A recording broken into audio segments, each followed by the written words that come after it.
please, let me take one Discord question, then we'll do a few more stories before we go. I want to warn everybody, I'm sorry, we will definitely not get to all calls. I just wanted to get to some tonight.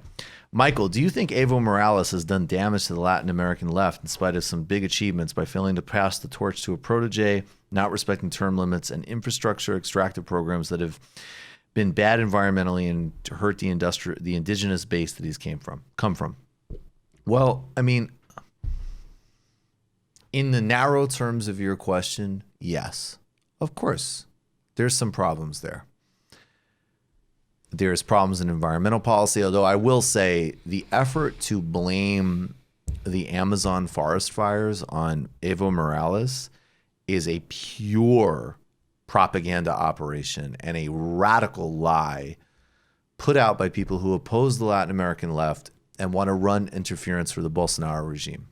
So that's very important to know about. There's some reporting about that we'll talk about later in another episode. I think it's tricky. I mean, look, in an ideal world, and I think it is a common problem amongst a lot of leaders, including leaders like Morales, that we need to emphasize have accomplished incredible things. He's cut poverty by half in Bolivia. He's done a huge amount for indigenous community as well and for broader social rights in one of the most unequal countries in the world, right? And this is a global pattern. You have incredible leaders who don't necessarily groom broader organizations and proteges. Now, conversely, let's look on the other hand. I mean, Chavez picked Maduro. Is Maduro as good as Chavez? No. Rafael Correa picked Lenin Moreno, who has sold out everything that Correa achieved in Ecuador.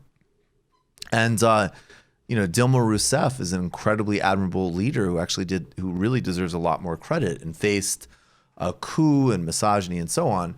But, was she as talented or had the capacity that Lula did? Clearly not.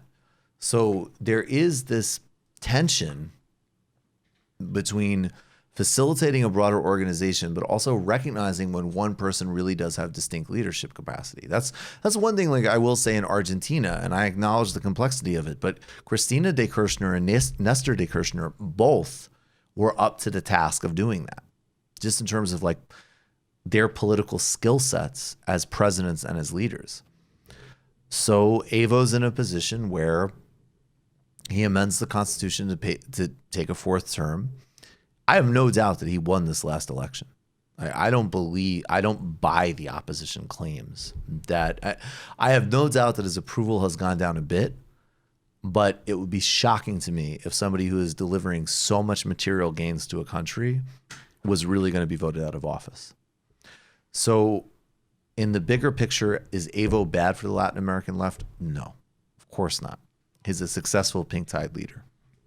In the much larger context, does there need to be a critique of how leaders like that do or don't build out a base around them?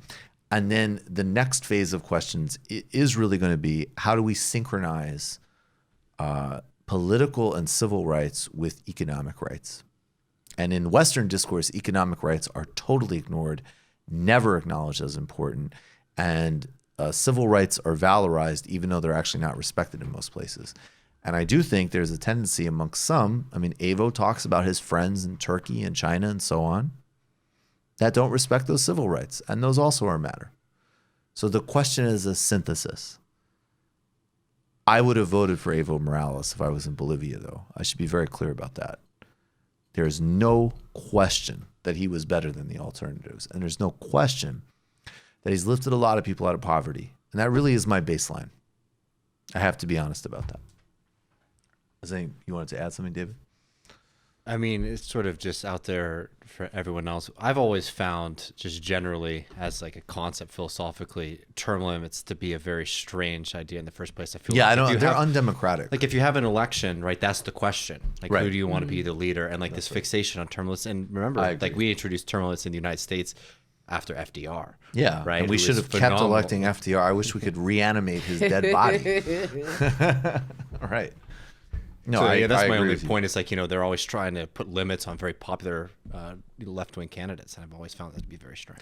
No, that's a really important point. And it's funny because even the critique of Morales that I think is absolutely valid, there is some personality cult tendencies and things like that. There's no doubt about it.